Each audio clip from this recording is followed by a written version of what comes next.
Outside of the industry, outside of the box, outside of the chains and outside of the locks.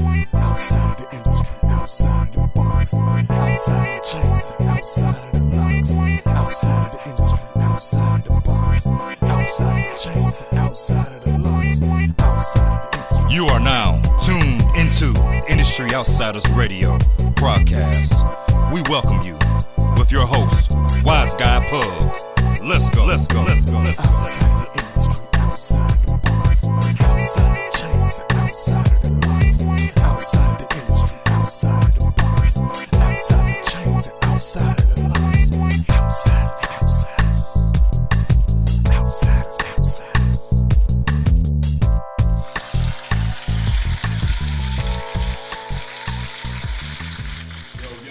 What up? Yeah. Industry Outsider Radio, it's your boy Pug, P-U-G G, Wise Guy Pug. I'm in here with my fam, my big bruh, big lil' bruh, cuz. Right. Doty G Mac. What's up, bruh? Man, what's good, man? Nothing much, man. What's the word with you? Man, life, man. Everything good. Blessed. So with Doty, man, people don't know, man. If I call you blood, they might think we gangbanging. Oh, but no. when I say blood, I don't mean that. I mean blood for real. We official family. I'm talking about first cousins. First cousins. Yeah. Mama and daddy, brother and sisters. Right. Yeah. So not only have I been doing this music thing for a long time, you in the music too, bro. Yeah. So first of all, before we get started on the topic, tell people about yourself, man. How long Doty G been doing his music and what you up to? Been doing it, man, for 20 plus years actually, and I actually was born in the industry, so Yeah. might as well say since birth, but really putting in that work. I've been doing it for 20 plus years, and you know, different projects, different ventures, but not only on the hip hop level, but also on the musician level, production, engineering, stuff like that. Right. Your pops actually in the game. Been in the game for a minute. That's what you mean by being born in it. Been born in, yeah. Right. So he actually play instruments and all that, right? Yeah, 21 actually. Yeah, 21 instruments. 21 instruments. Yeah. Yeah, buddy. So I know he been on the road with the with the big boys. Oh yeah, he was the mainstream artists. Yeah, basically he was touring with the likes of Temptations, OJ, Sister Sledge. He was Phyllis Hyman's bass player till she passed. Yeah. And that's just to name a few. I mean, he by being around him, you know, I was blessed to meet a lot of different types of artists and entertainers. So, yeah, man. So ever since I was a kid, man, up to now, but he been doing it before I was born. So yeah, it's deep like that. So as far as, and that's rooted. That's rooted in the game. Deeply rooted. You know what I mean? So far as your music, hip hop, right, rap. Right. Who are some of your influences early in the game, locally and maybe mainstream? Well, mainstream, I can start by saying, of course, #1 Cube. But I also was tapping into like the KRS-Ones, the Rakims, you know, Big Daddy Kane's, and you know, name a few as far as the 80s artists. But then I got into like Pop, Scarface. It was a few, you know, well, you might as well say, if you say Scarface, you can say the Ghetto Boys as well. Right. But the whole Death Row stage, you know, with the Dre's and Snoops and Daz Corrupts, like in that era, the 90s, Head Busters, you know. Right. But as far as locally, so I always tell this story when I was a kid, which really got me into rapping. Okay. Is that, you know, I'm born in the G, raised in Milwaukee, and there's this group. Not really, well, they later on became a group, NSSGs, which is Northside Street Gangsters. Shout out to Dre Love, shout out to Dre Dirty Mouth. But Dre Dirty Mouth had an album back in the day called Deep on the Solo Creek. Okay. But Dre Love and they used to always come to my crib, you know, they was all, you know, hanging with my brother, you know what I'm saying? And they used to come over there, beating on the wall, rapping, freestyling. So they knew I was like at a young age, I used to play drums, beat around on the sticks or whatever. So you know how back in the day used to make you go in the corner and beatbox. Right. So you get the bass from the corner or whatever, just really make that impact on that beat. Right. So we was doing that and used to freestyle. So then I'm like, man, start clicking in my head like, this might be something that I might want to tap into. Okay. So then I say about a couple of years later after that, Chris Cross and them dropped. Okay. So I'm like, oh, yeah, I'm all in, man. They close in age with me, like, yeah. Man, you know what I'm saying? I'm about to, I'm gonna try this out for real. So once I heard Drake and them drop their first album, which is Deep on the Solo Creek, they was on cassette tape at first. So it was like, you know what I'm saying? I think we all meet up at my godmother's house, and they popped the tape in. That's when the stereo system was like, the big tall stereo system with the record player and the 2 tape decks in there. Right. So, we all sitting around listening to the tape, and I'm like, man, there's somebody I know that actually got music out here other than the mainstream artists that I was listening to. Right. So they inspired me like, man, let me go in and get my things together or whatever. So I used to rap some of their songs, you know what I mean, just to get myself, to get the gist of it, like, yeah, okay, I can try this out. Then I linked up with my cousin Rob out in Michigan. And this cat had a studio in his closet. Okay. I'm talking about literally the whole closet was a studio. Man, that's how a lot of people started, especially people who started building studios in their house. Right. It's either the closet or the bathroom. Yeah, the bathroom. Right. The bathroom had acoustics in there. Right. Yeah. But we had a closet and he hooked up, man, we was recording back then, we was dubbing, tapes on top of tapes. So we was in there recording, making a beat. I made my first song called On the Come Up. Okay. Took it back to Milwaukee. Had people listen to it. They was like, man, this little dude over here really rapping, like getting it together. So when I started getting that attention, that's when I started taking it serious. Yeah. So ever since then, I started getting introduced to like beat machines and stuff like that. Messing around with a couple of my homies, and around the hood, they older brother and everything had bought them a beat machine. I ended up learning the beat machine. Okay. Now I started tapping into making beats. Right. Because I already know how to play drums. Yeah. But now to work a machine to actually create an actual track. Just working on your craft. Exactly. Right. So it went from there, and years later, as I gradually just, got more into it, now I'm at a whole nother level with it. Now I'm at a point where I've been around my pops doing live shows or whatever, learning how to work with the mixes and everything. So I learned the engineering situation from him. So now I'm into the whole production, engineering, now and with the rap on top. Right. So why not be a whole triple threat when you Right. do everything yourself? Right.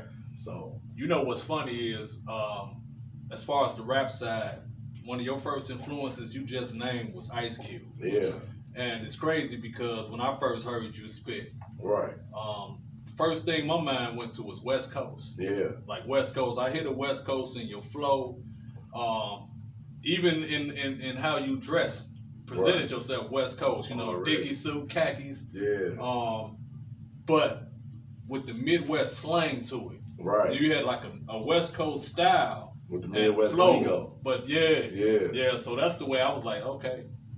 I don't know too many people around here that got the West Coast like that. Right. You know what I mean? Right. As far as the rap, but you still had the Midwest slang. So if a person listen to you, if they listen to you good and they from here, they know you from around this way. Right. You're just influenced by the West Coast By the because West they Coast. just looking at you. Right. Like, man, this dude's from Cali or Right. out west And somewhere. I get that a lot. You know what I'm saying? Even when me growing up in Milwaukee, right? Yeah. Like, a lot of our lingo out in Milwaukee is kind of like California. Okay. A lot of our, is very flamboyant like California is. Okay. So, the first time I seen a 6-4 Impala on switches was in Milwaukee. Okay. So that just turned it up. Yeah. You know what I mean? And then, the way we was making music out there in Milwaukee, if you know any Milwaukee artist from back in the day, when you hear the music, it's very heavy West Coast influence. Right. So it was actually, it was in me from then and there, right there. So yeah, man. Like, matter of fact, when I was telling you about the Deep on the Solo Creek album, if you go back, like, if you ever look it up on YouTube, if any one of y'all look them on YouTube, is DRE Dirty Mouth. Look up Deep on the Solo Creek You know, he on there back in the day with the Wade Nouveau. Okay. So, you know, he on the cover with the Wade Nouveau, man. Check that album out, man. Guarantee when you hear it, you're gonna hear a lot of West Coast influence in there. Yeah. Yeah. Okay. So yeah, pretty much. And then at the same time, I grew up on funk music. Right. You know, that's what West Coast music is influenced from. Exactly. It's from the funk. And Exactly. then people don't know that the funk come from the Midwest.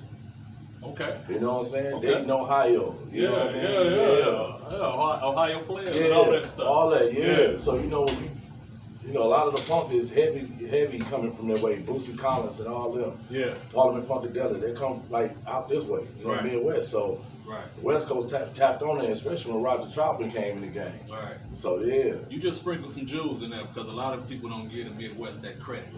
No, Midwest is heavy influence in the game. Yeah. Yeah. Definitely. Yeah. Definitely.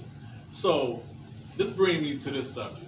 The reason why I wanted to talk to you and bring you here. First of all, we always have music conversations whenever we get together. Right. So this is just me letting the public in on some of our private conversations. But what inspired me to hit you up, I just heard like earlier this week that Lil Wayne sold his masters for $100 million. And then doing a little bit more digging and research, I found out that this is a thing now. Bob Dylan sold his whole catalog to Universal for $300 million. Right. So I called you over here because we talk music all the time. We talk business all the time. And as y'all can just hear, he been deeply rooted, from the family tree in this industry. So I just wanted to talk to somebody publicly about this here, about selling your masters, because you really can't talk about this to the average Joe because they really don't know what masters is and how really get what it means. You know what I mean? So there we go. Lil Wayne selling his masters for $100 million. What you think, man? Good or bad? Okay, so I look at it in two ways. Wayne been in the game for a minute. Yeah. Grew up in the game. Child star, deeply rooted, right? Yeah. And he reached to a certain level in the game where, he's reached that legendary status and point where, he made it to that high ranking area in the music game. Right. I look at it as, okay, so he's selling his masters for $100 million. He done did his work. Is he just selling his masters, or he's selling like publishers, royalties, all that, do that, you know what I'm saying?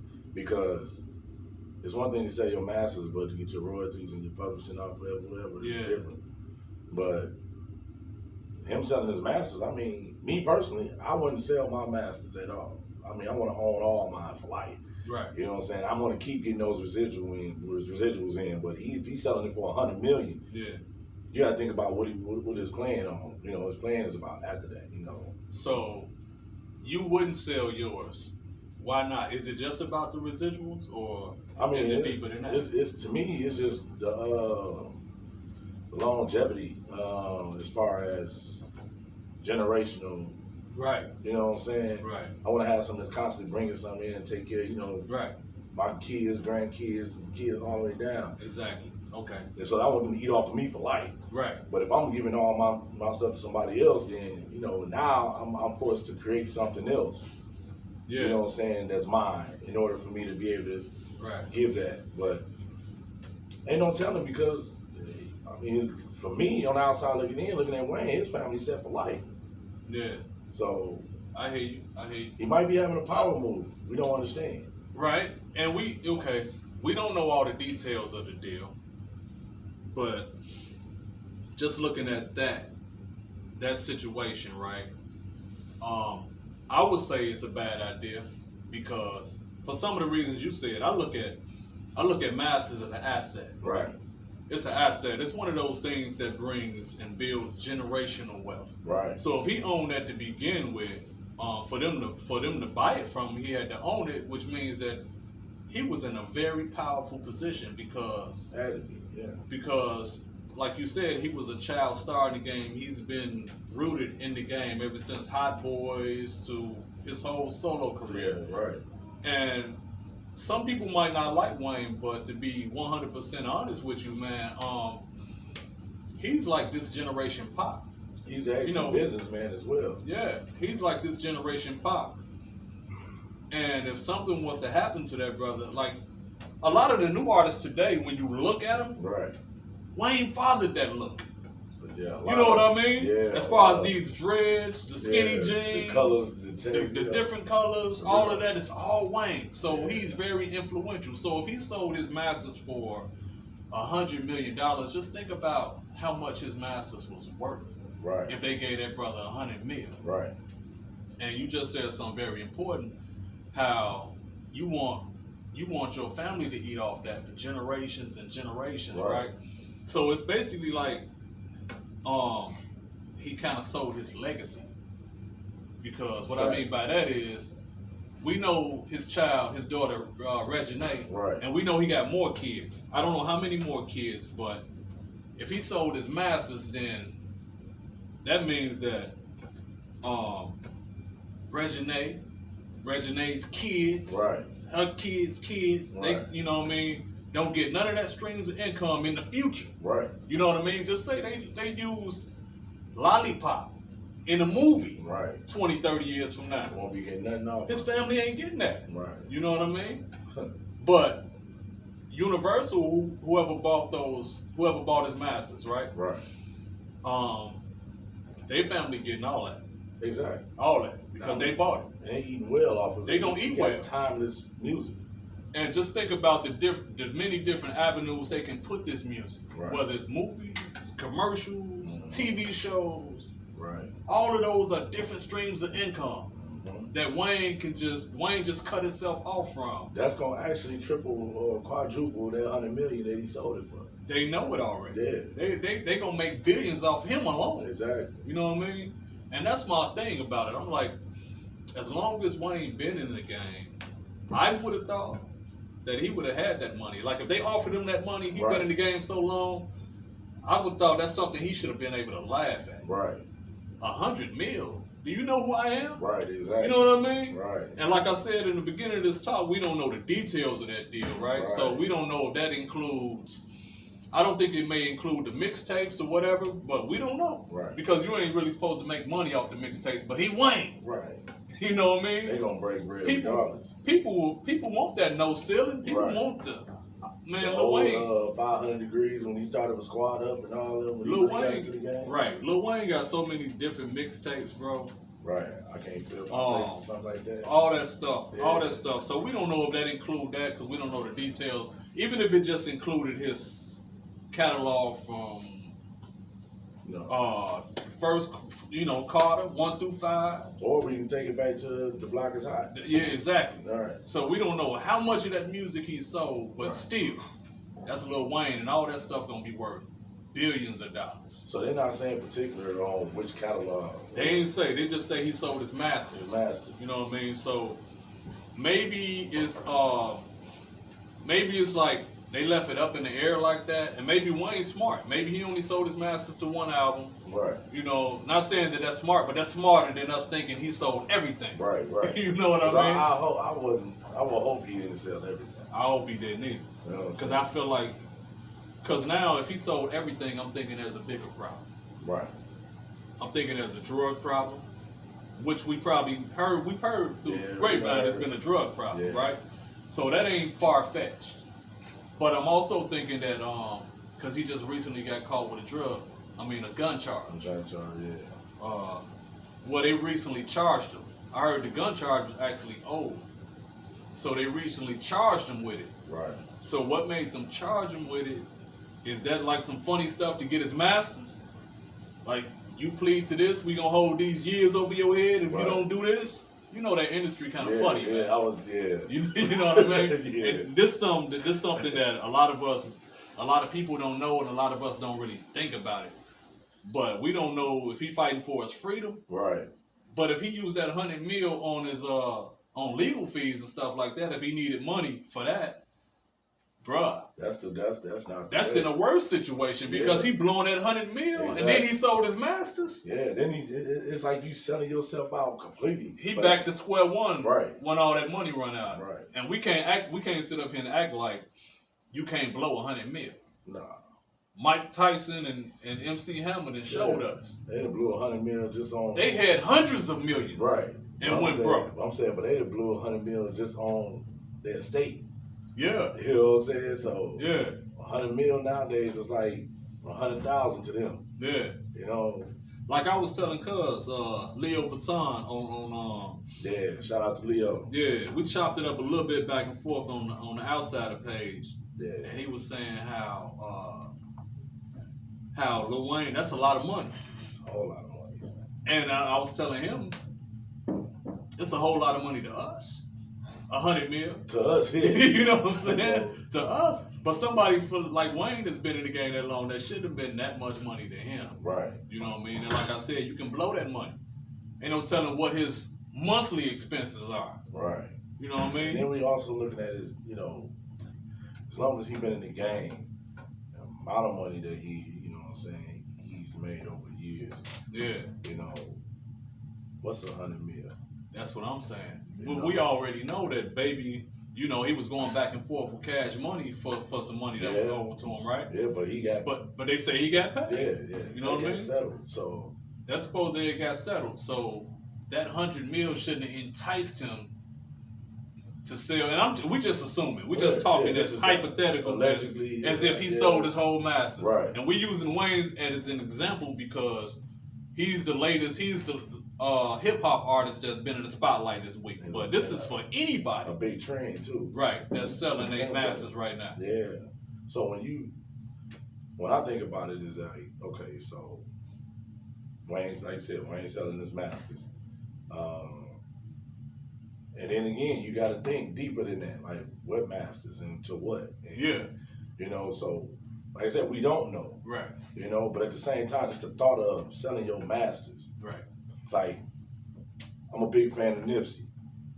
And I always hear Nipsey say, yeah, I own all the rights to, I own all my masters and all the rights to all my music and all my raps. You know what I mean? Like, and when you constantly hearing that, and then later on in the years, you hear that one of the biggest artists in the game selling their masters. Yeah.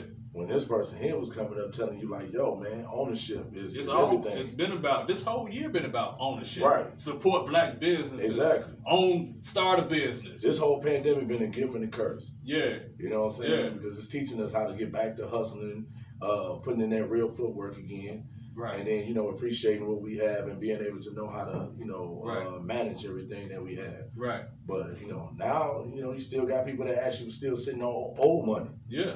So that's another thing you got to think about. Like, he probably still sitting on money from Hot Boy days. And, hopefully. You know? Hopefully. You know what I mean? Hopefully. Right. You say the pandemic been a gift and a curse. I agree with that.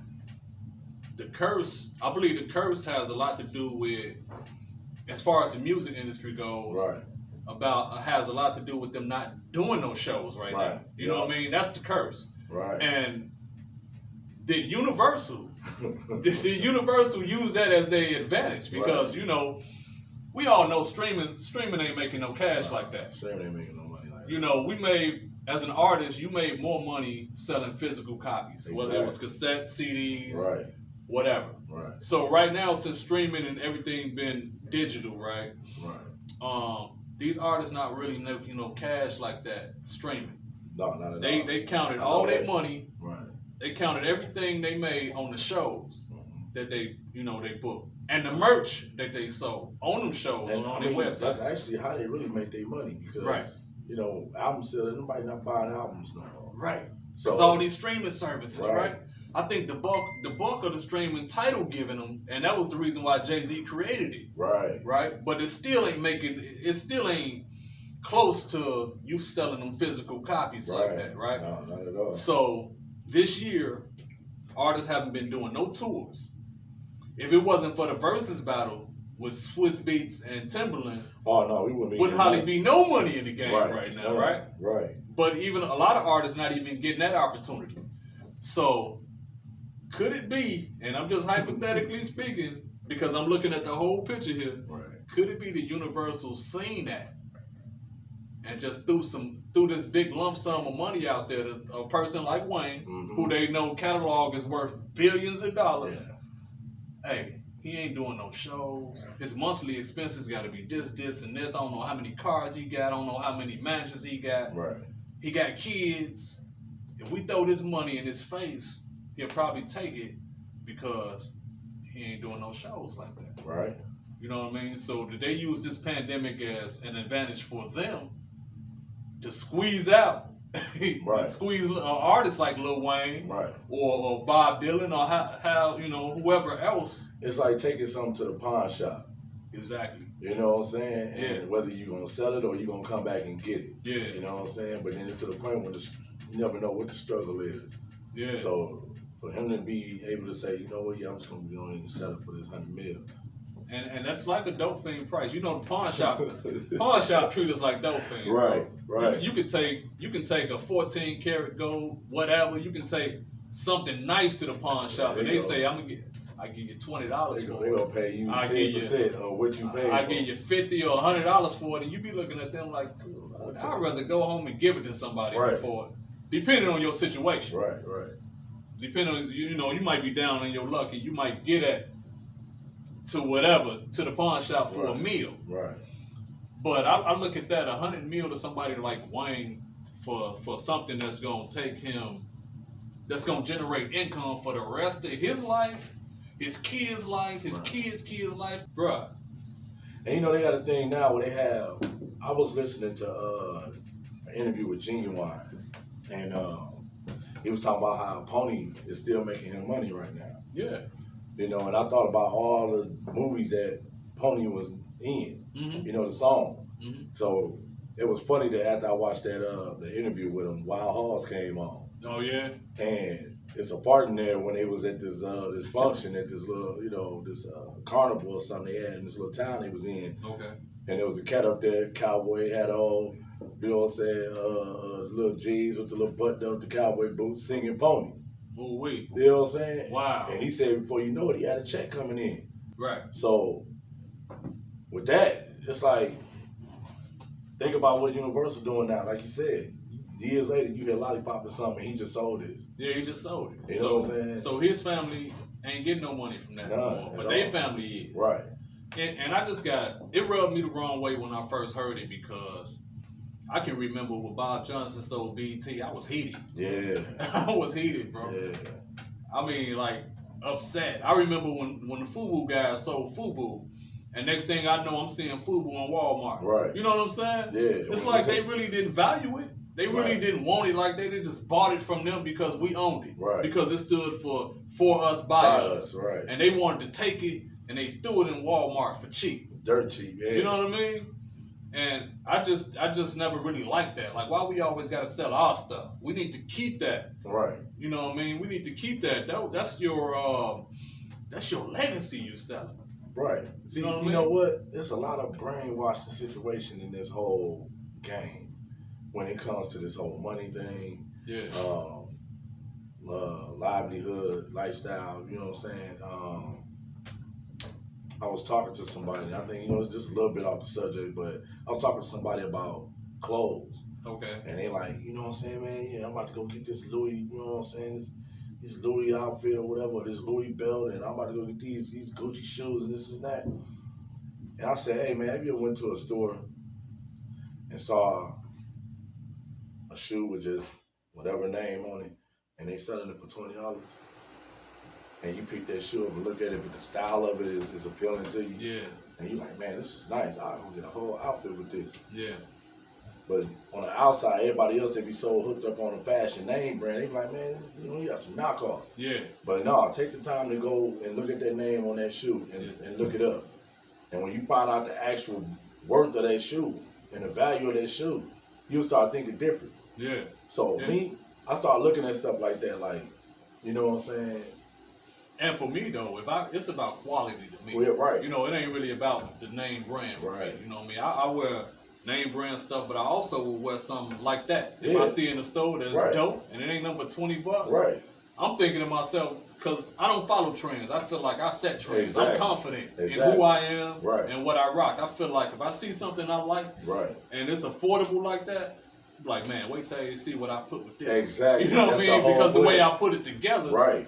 You You gonna gonna make think- somebody want to be like, man, you're going to think I paid X, Y, and Z for it. right. And I tell you straight up, hey, man, I got these from such and such, or I only paid such and such for these. Right. Because I like it. And if it's quality, that's all I care about. If it's quality first and foremost, not that it's name brand. Right. And then a lot of the name brand stuff I get, if I catch it at the outlet stores, Yeah. because I'm cutting the middleman out, Right.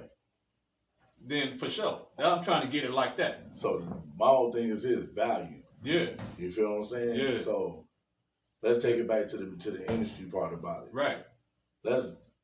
Where's the less thinking on the value though of who Wayne is? It's like you looking down on this man as a low. You feel what I'm saying? For him to be able to sell his stuff like that for that much and knowing what he's worth more than 100 million. Yeah.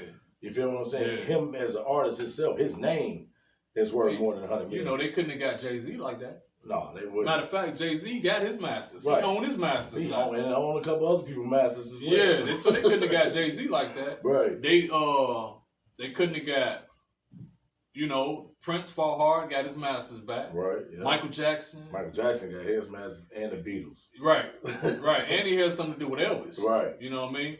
But maybe that's another thing. Yeah. Maybe Wayne ain't want to end up like them. Right. You know what I mean? Because we know the official story that said what happened to them, but Right. come on, man. We know what it is. We know what it is. Right. We know what it is. Right. So, it's a lot to think about with this music industry. Wayne, ain't really too much money in the music. And when I think about, so the new thing is people buying masters now. Remember before then, right before this pandemic, before they buying masters, it was about 360 deals. Right. The music industry been shady for a long time, bro. Yeah, it has. Now, 360 deal, they say Leo Cohen started that, right? Right. But That's the Def Jam, right? yeah, Yeah. they say he started the 360 deal, but the first time I really seen it and heard about it was doing like the reality shows like American Idol, Right. Okay. right? Because when I was reading on some Fantasia, they was talking about 360 deals. So American Idol was getting. Let's tell everybody what a 360 deal is first. For people who don't know what a 360 deal is, a 360 deal is a deal where, just say Def Jam make you as an artist. Mm-hmm. They make you a household name. So because of Def Jam, you are who you are.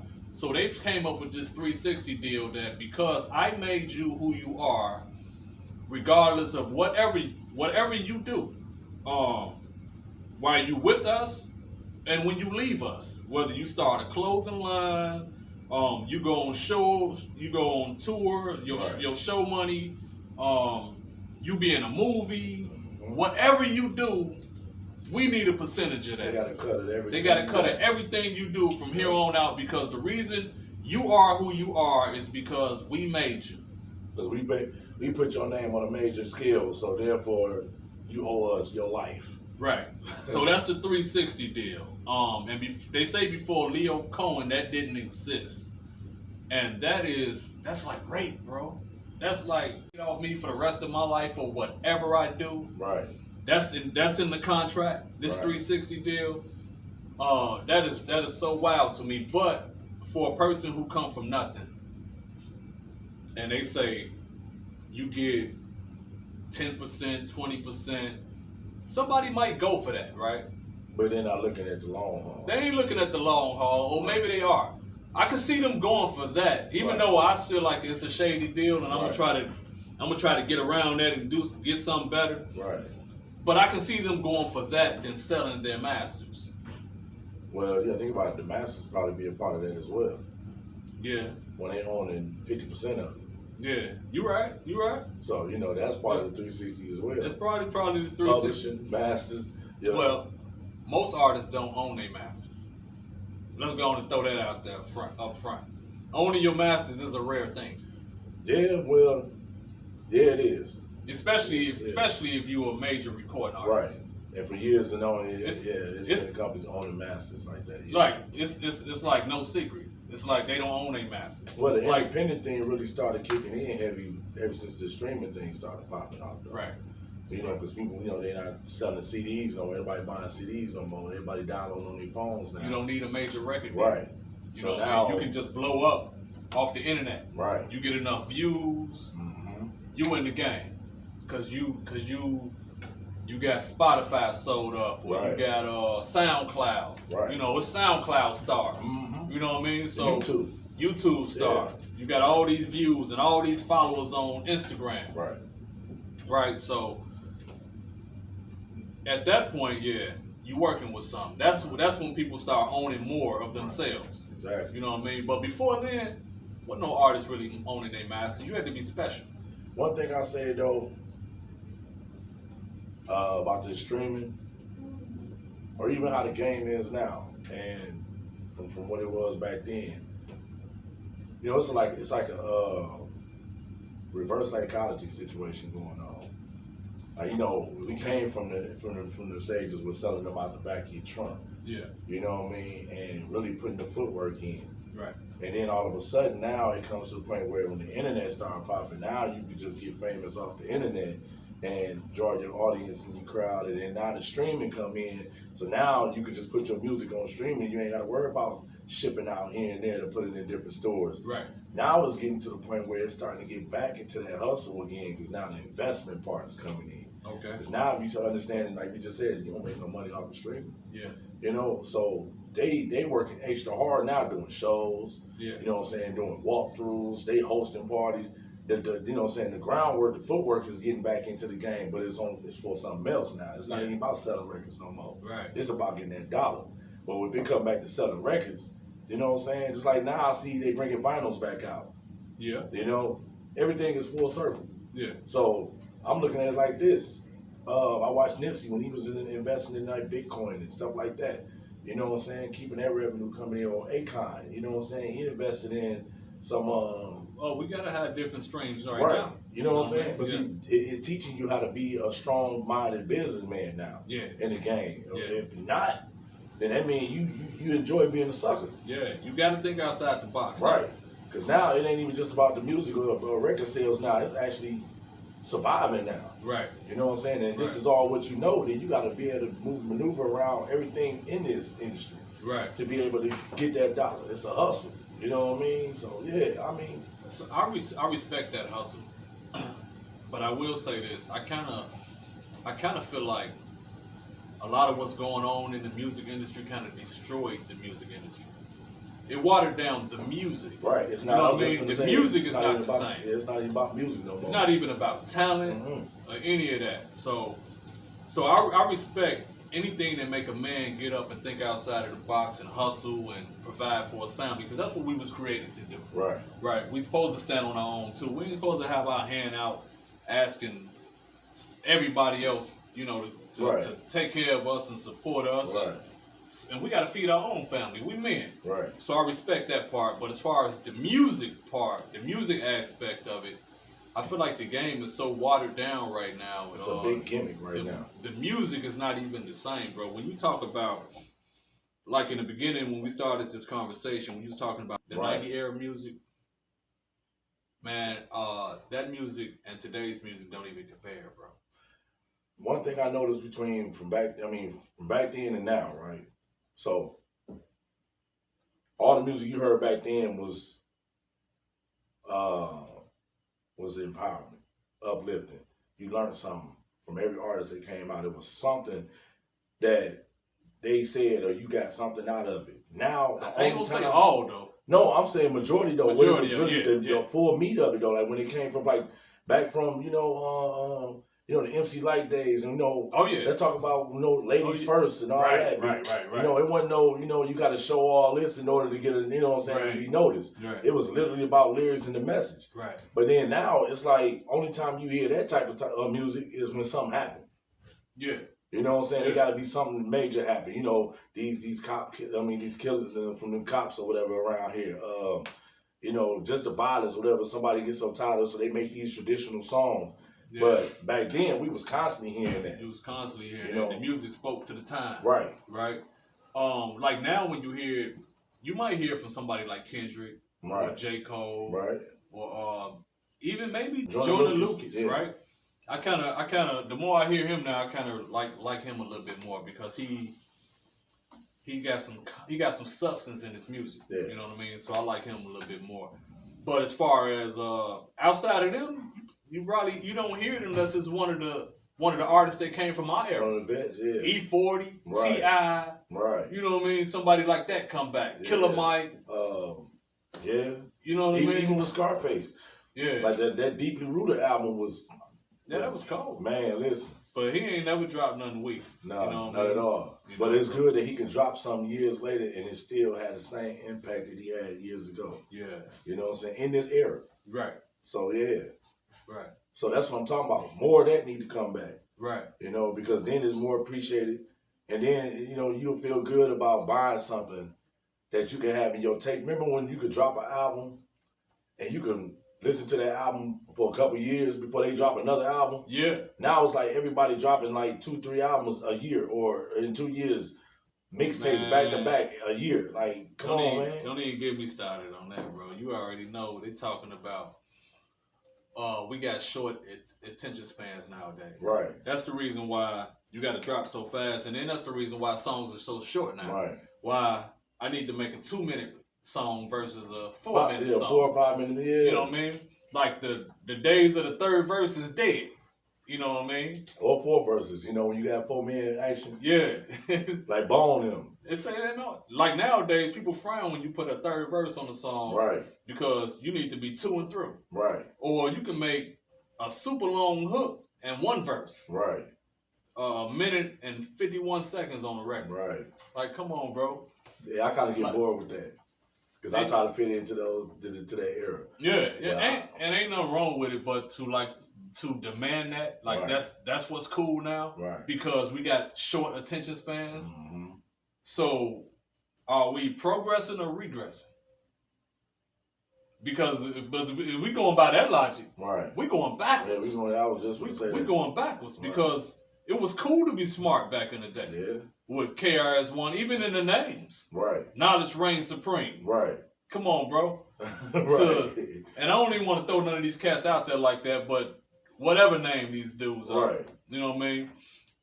So from the name to the songs, it's like we moving backwards to make a song short because we got short attention spans. Like I still got that in me when it comes to those acronyms in your name. Yeah. You know, like my name, Doty G Mac. You know, they hear, they like, man, what is Doty G Mac? And I like the fact that it gives off that because it's different. Yeah. It stick out like a sore thumb. I mean, I ain't trying to be little this and big this person. Yeah. You know what I'm saying? Or young this dude. You know what I'm saying? Not to diss none of them, but just saying that's the trend. Right.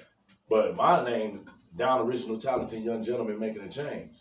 Yeah. You know what I'm saying? Yeah. I'm from that, doing that. So, you know, it's hold on, run that back. Say that again. Down Original Talented Young Gentleman Making a Change. Yeah. Doty G Mac. Yeah. You know, and it just describes me, who I am. Yeah. You know what I'm saying? Some people hear the name and think, you know, he on some gangbanging, or he think he a Mac, or this and that. No, man, if you really know how I spelled my name, M-A-C, at the end, it stands for making a change. You know what I'm saying? You know, and because my G is in there, don't necessarily mean that it's about gangster. I'm a gentleman before anything. Right. You know what I'm saying? Right. So, and then it's, you know, and it describes who I am throughout the whole name. Right. So when I come on my tracks, it's original. It's not nothing that I'm trying to sound like this person, or I'm trying to speak this person lingo, or, you know, I'm trying to do this person's style and none of that. Like, no, man, I come off with, you're going to get something out of my music. You still going to get something that you can feel good and, you know what I'm saying, take back with you and be like, man, you know what I'm saying, they really did something to me. You know, it's people that came to me, you know what I'm saying, many a times was like, hey, man, you know, that one song you performing, it could be something. I'd be like, I just did that song because I felt that that's what came out of me. Yeah. But when you start hearing the audience come back to you, you know what I'm saying, and they tell you what your song has done for me, they reciting it. You know what I'm saying? They reciting and they, you know, they requesting it for you to perform it. Yeah. And you're like, man. And then when it make you go back and really sit and listen to yourself, like, let me see if I get that effect off myself. Yeah. And then when you realize that, you be like, I get it. Right. So I'm doing, you know what I'm saying, what's right. Yeah. But nowadays it's like I was talking to Ivo, brand new, cuz of. Okay. I talked to him, right? And I told him, I said, man, we came from the era of the drug dealers to the drug users. Facts. You know what I'm saying? Like, and then back then the drug dealers was telling you, you know, they gave you choices. They gave you the good and the bad That's side of the game. Right. You know That's what I mean by they gave you choices. So when you listen to UGK, right, you might have heard Pocket Full of Stones, but you also heard Feds in Town. Exactly. You know what I mean? Right. 8-Ball MJG. They had, you know, on that on Top of the World album, they had a song where I forget the name of the song, but it was a hard song about the downside of the dope game. Right. You know what I mean? Well, with MJG talking about how the cops came and he had to put some in his mama name. Right. You know what I mean? Yeah. But that take you back to Ice-T too with the whole kicking the door. Yeah. You know, 6 in the morning. Yeah. You know what I mean? Yeah. So with them, it wasn't never glorified. It was about the reality of what they were doing and what was happening. Right. And with that reality, they told both sides of the story. Exactly. You know what I mean? Now, with trap music kind of birthed a celebration of it. Right. Without the other side. Exactly. You know what I mean? It was more champagne popping and all of that. T.I. in the beginning, he had both sides to it. Right. I still ain't forgave myself. Right. You know, on his first album. Right. So he had both sides to it. Right. But by the time it evolved to when Rick Ross got it, it was all champagne and bottle popping and celebration. You know what I mean? We ain't never seen Rick Ross' house get raided in the video. Right. You know what I mean? I just got 100 bricks and this and that and all that. He walking around with his shirt off, women everywhere. You know. Look like the Black Escobar and everything. You know what I mean? Right. So Pablo, you know. So man, just wanted to come and have a conversation with you and build with you for the people. Right. Industry Outsiders Radio, you know, for the group, and just had this conversation about artists selling their masters and all that, man. So, tell the people who you are again. Man, Doty G Mac. You can find me on all social medias. Everything is Doty G Mac. All my music on all streaming platforms. I am CEO Body Kid Nation, Body Kid Music Group, but also Body Kid Nation. We built up behind that. I also have a clothing line that's coming out, Millie Ray, and we have a Millie Regina, which is Humble King and Humble Queen in Italian. I can't wait to get you on that. Yeah. I also have video production, Body Kid Nation Films. You know, we shooting videos right now. I'm working on 2 web series. One web series that I'm working on right now is Evident. I know y'all done heard the song, part of my verse. The verse I just dropped on Triller. Yeah. That was off the song Evident. That was hard. Yeah, that was hard. I checked it out. Tell the people what video you just directed recently so they can check out your work. If y'all look on YouTube, which is my page, Doty G Mac, you'll see the videos I directed as far as Pimp B, G.I. featuring T Maze. I shot and directed Randy G video through him featuring Pookie Black. Black Pookie. I think that's how it is. Pookie Black Pookie, I think that's what it is. And I also got a video that I shot for BGG Trap Squad featuring Young Gully called Hip Hop Babies. I shot that video as well. So yeah, I got many more coming as well. So that's Doty G Mac, y'all. Check him out on all platforms. Search him on YouTube. And listen to the future music, man, that he got coming out. He got some stuff. Yeah, I got still got that album Black Rose Petals coming out, but it's getting reconstructed. But believe me, it's gonna be worth the wait. But we'll be shooting a mixtape out there. I'm not giving no date. Just be prepared when I end up posting up, letting y'all know to go ahead and get that. But I got heat. Everything's coming. Good music. Very versatile. I do all types of music, so you're gonna get any style. You know, whether it's something you can chill with your girl with, you can chill with your homeboys with, you can chill with your granny with, you can chill with your kids with. And something you can ride to. And clean up too. You know, you need that clean up music too. But yeah, So be on the lookout though, just as well. And a few other people coming. Shout out to Doty, one of my artists, man. He's dropping an R&B album. My little brother, man, he got a mixtape out right now. CJ Lamar, self-titled album. Get in tune with him on Instagram and follow his music. And yeah, we coming in. 2021 is gonna be strong. I got a lot more coming. 2021, y'all. Y'all get ready. Look out. Yeah. 100. Already.